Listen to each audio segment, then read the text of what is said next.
Jubilee Hills election result నిజంగా surprise ఇస్తుందండి. కానీ ఒక బాధతో నేను చెప్పేది ఏంటంటే మనకి మంచి అవకాశం వచ్చిందండి, అది మనం ఉపయోగించుకోలేకపోయాం. 2.5 years అవుతుంది. అన్నెసెసరీగా మనం ఒక 10 years రూల్ చేయాల్సింది మనం ఎందుకో అవకాశాన్ని కోల్పోయామన్న ఫీలింగ్ లో నేనున్నాను. ఎందుకంటే రాక అవకాశం వచ్చిందండి రూల్ చేయడానికి 5 years తర్వాత 10 years తర్వాత, బట్ మనం క్యాపిటలైజ్ చేసుకోలేకపోయాం. నాకు తెలిసి ఈ Jubilee Hills election will be throwing a surprise.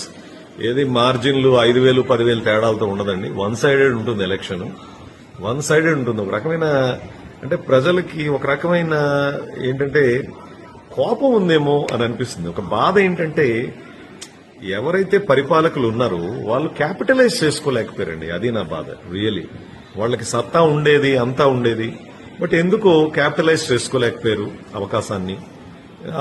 Efficiency లేదేమో అని అనిపిస్తుంది. అయితే జూబ్లీహిల్స్ ఎలక్షన్ అయితే మాత్రం it will be a surprise. నేను చెప్తున్నాను 30 to 40% మార్జిన్ తో గెలవబోతున్నారు. ఎవరన్నది మీ విజ్ఞతకే వదిలేస్తున్నాను. కోపం అయితే ఉంది, క్యాపిటలైజ్ అయితే చేసుకోలేకపోయారు. రూలింగ్ పార్టీ అయితే they couldn't capitalise on the things and the advantage what they have. And I'm sure the frustration will be in the ballot box. Right, this is what is my production. మీరు comment చేయండి.